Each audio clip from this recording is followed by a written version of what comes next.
आज की जो वचन है वो है पवित्र आत्मा के वरदान के बारे में। हालेलुया।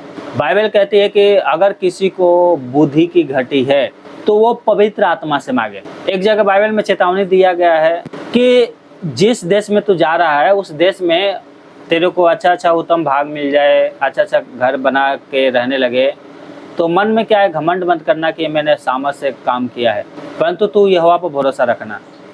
और एक जगह लिखा है कि उसी को स्मरण करके सब काम करना, तब तेरे काम क्या होंगे, सफल होंगे। ठीक है, हम कितना भी पढ़े लिखे हो या हमें पढ़ने लिखने नहीं आता है, हम परमेश्वर से मदद मांगे। यीशु मसीह संसार में आया, स्वर्ग में चला गया उद्धार करने के बाद, जी उठने के बाद, और उसने एक सहायक दिया, और उस सहायक का नाम पता है क्या है? पवित्र आत्मा। सहायक कौन बनता है? जो हमसे बड़ा होता है, जो हमसे बुद्धिमान होता है, जो सर्वशक्तिमान होता है, वो आत्मा को परमेश्वर ने दिया है। किसके लिए? अगुवाई करने के लिए। किसकी अगुवाई करने के लिए?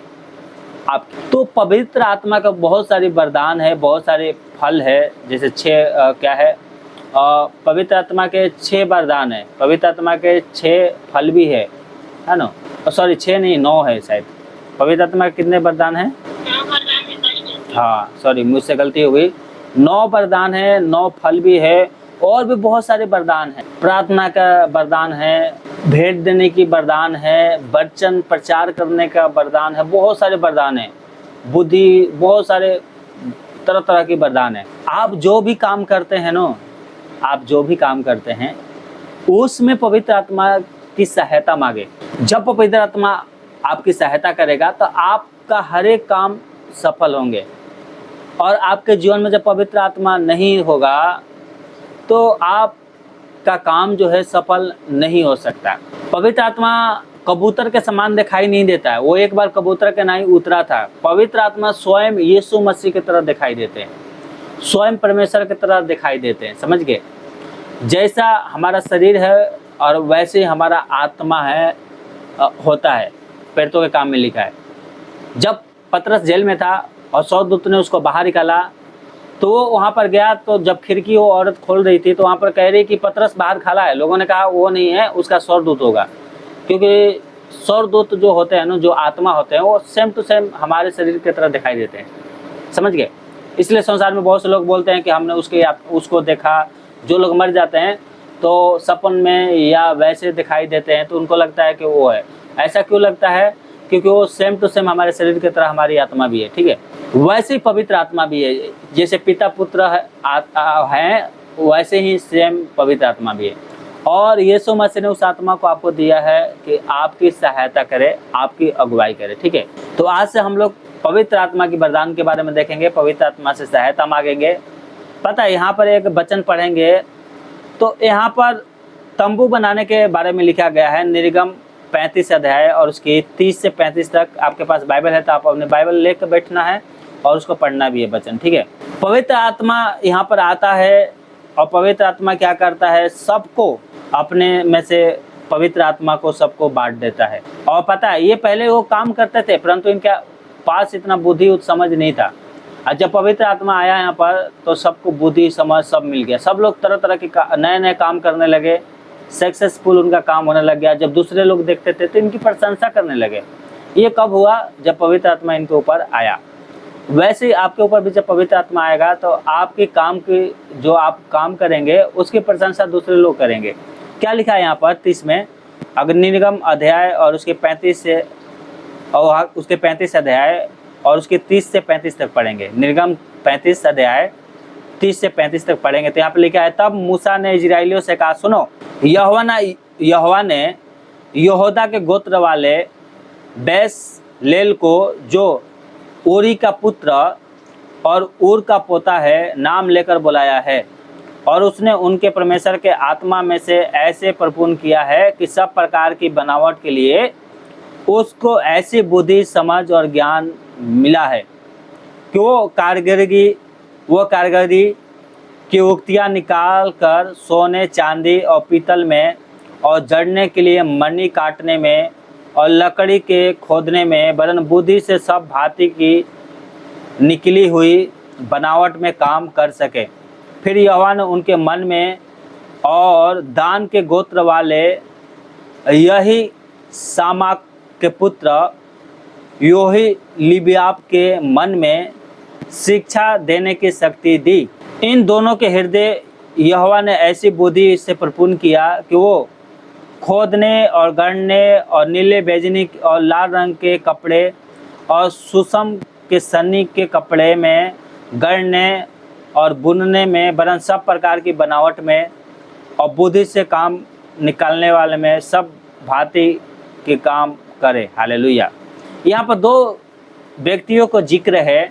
इनको परमेश्वर की आत्मा ने, जो पवित्र आत्मा ने ऐसे बुद्धि समझ दे दिया कि जो काम कर रहे थे उनका काम क्या है, बहुत अच्छा होता था।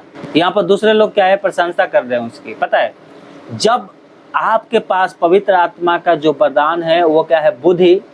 आप काम करते हैं, आपको नहीं समझ में आता कि ये मैं काम कैसे करूँगा। आप पढ़ाई करते हैं, आपको नहीं समझ में आता है कि मैं कैसे पढ़ाई करूँ। आप पवित्र आत्मा से बुद्धि मांगे। आप बाइक चलाते हैं, परमेश्वर से कहे, हे परमेश्वर मुझे बाइक नहीं चलाने आता, मुझे गाड़ी नहीं चलाने आता है, बहुत कम चलाने आता है, मुझे बुद्धि दीजिए, समझ दीजिए। परमेश्वर आपको चलाना सिखाएंगे, उसकी आत्मा आपको चलाना सिखाएगा और आपका एक्सीडेंट भी नहीं होगा। समझ गए आप? जब भी घर से जाए पवित्र आत्मा से मदद मांगे। यीशु मसीह ने पवित्र आत्मा किस लिए दिया है? आपकी मदद करने के लिए। हम क्या है, घर से ऐसे ही निकल जाते हैं, चाहे शादी में जाएं या गांव जाएं या यात्रा करें या कंपनी में जाए, तो बिना प्रार्थना के घर से फटाक दे निकल जाते। नहीं, ऐसा नहीं होना चाहिए। घर से निकलने से पहले कम से कम 2 मिनट 1 मिनट प्रार्थना कीजिए। हे प्रभु, मैं कंपनी जा रहा हूँ, मुझे सही सलामत पहुँचाइएगा, एक्सीडेंट से, दुर्घटना से बचाइएगा, आप मेरे गाड़ी को चलाइए। वैसे प्रार्थना करना है। कंपनी में काम करते हैं, मुझे बुद्धि बहुत कम है, नहीं समझ में आता है काम कैसे करना है, पवित्र आत्मा से मांगिए, वो आपको बताएंगे काम करना। हालेलुया। यहाँ पर इनको कपड़ा बनाया, सब भांति भांति की सोने चांदी के कैसे मढ़ना है, सब कुछ बताया। जब पवित्र आत्मा उनको समझ दे दिया तो दूसरे लोग उस काम को देखकर, आगे आप पढ़ेंगे तो आप लिखा है कि सब चीज़ बनाया और परमेश्वर इसे देखकर प्रसन्न भी हो गया। हालेलुया। सोचिए, पवित्र आत्मा ही ने कहा कि ऐसे ऐसे बनाना है और पवित्र आत्मा ही ने क्या है, खुश हो गए, प्रसन्न हो गए। क्यों हो गए? क्योंकि उनके मन के अनुसार उन लोगों ने काम किया। जब आपके अंदर पवित्र आत्मा होगा तो आप भी परमेश्वर के मन के अनुसार काम करेंगे। इसलिए क्या है, ये वरदान मांगना है, समझ मांगना है। हालेलुया। ये बुद्धि वाला जो वरदान है आपको लेना चाहिए। बुद्धि सोने चांदी से भी श्रेष्ठ होता है। बुद्धि उत्तम वस्तुओं से, जो कुंडन होता है, मनी होता है, वचन कहता है सोना चांदी से बढ़कर तेरा आत्मा क्या है, कीमती है।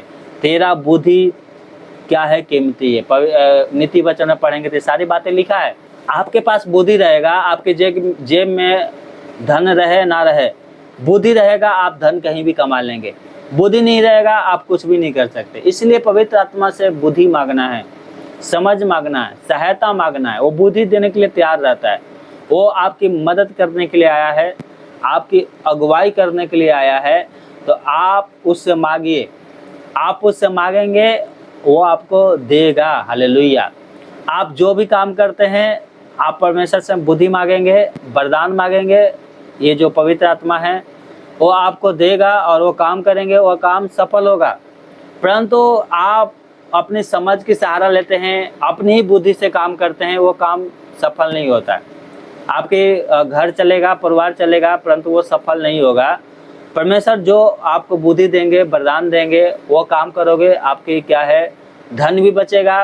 और आप जो काम करेंगे उसको देखकर दूसरे लोग क्या करेंगे, प्रशंसा करेंगे, बुद्धि कहेंगे कि अच्छा काम करता है। कोई भी काम हो, चाहे आप बाजार में ठिया लगाते हैं या कंपनी में काम करते हैं या अपना बिजनेस करते हैं, आप परमेश्वर से मांगिए, हे प्रभु मेरे काम पर आशीष दीजिए, हे पवित्र आत्मा आप मेरी सहायता करिए, हमें बुद्धि दीजिए, मुझे बताइए कि मैं किस तरीके से काम करूं कि मेरा काम बढ़े। हालेलुया। मेरे काम को देखकर दूसरे लोग प्रशंसा करें, ऐसा मुझे बुद्धि दीजिए। आप पवित्र आत्मा से मांगेंगे ना, तो पवित्र आत्मा आपको वरदान जरूर देंगे। ठीक है, प्रभु आपको आशीष दे। सभी को जय मसीह की। इसको यहीं पर रोकते हैं, अब कल देखेंगे। ठीक है, प्रभु आपको आशीष दे, सभी को जय मसीह की। आइए हम प्रार्थना करते हैं। मेरे पीछे पीछे बोले, हे पिता मेरी मदद कर, सहायता कर। कई बार मैं तुझसे बुद्धि मांगना चाहता था और नहीं मांग पाया। मैंने अपनी समझ की सहारा लिया, मैंने अपने ऊपर घमंड किया, परंतु मैं हर एक बातों के लिए हे पिता परमेश्वर, हे मेरे पवित्र आत्मा, आपसे माफ़ी मांगते हैं, हमें माफ़ करें, क्षमा कीजिए। हाँ मेरे पिता, आज की जो वचन हमने देखा निर्गम 35 अध्याय और 30 से 35 तक, वो जो कपड़े बनाने की बुद्धि उनको दिया, सोने चांदी की जो पात्र था वो बनाने की बुद्धि दिया, मंदिर पे कागरी करने के आगे बुद्धि दिया, और मेरे पिता उसी प्रकार से हमें भी बुद्धि दे। हे पिता, हमारी मदद करे, सहायता करें। आप पवित्र आत्मा मेरे काम पर कैसे करना है, मेरे काम को कैसे करना है, उसमें मुझे बुद्धि दे, समझ दे। मैं नहीं जानता ये काम कैसे करना है, मैं अपनी समझ से किया परंतु सक्सेसफुल नहीं हुआ। आज मैं आपसे बुद्धि मांगता हूँ, समझ मांगता हूँ। मेरे बुद्धि को मेरे पिता दीजिए, मेरे समझ को खोल दीजिए कि मैं जो कुछ काम करूँ वो सफल हो। मेरे पिता, आपकी मदद चाहिए, आपकी सहायता चाहिए। हमारे मदद कर, सहायता कर। हर एक काम काज को, अपने परिवार को, अपने घर के सारे लोगों को तेरे हाथों में सौंपते हैं। मेरे घर को मेरे बुद्धि के अनुसार नहीं, पवित्र आत्मा आपकी बुद्धि के अनुसार मेरा घर बने। मेरी मदद कर, सहायता कर। ये प्रार्थना यीशु मसीह के नाम से मांगते हैं। दया से सुने, उत्तर दे मेरे स्वर्गीय पिता, आमीन।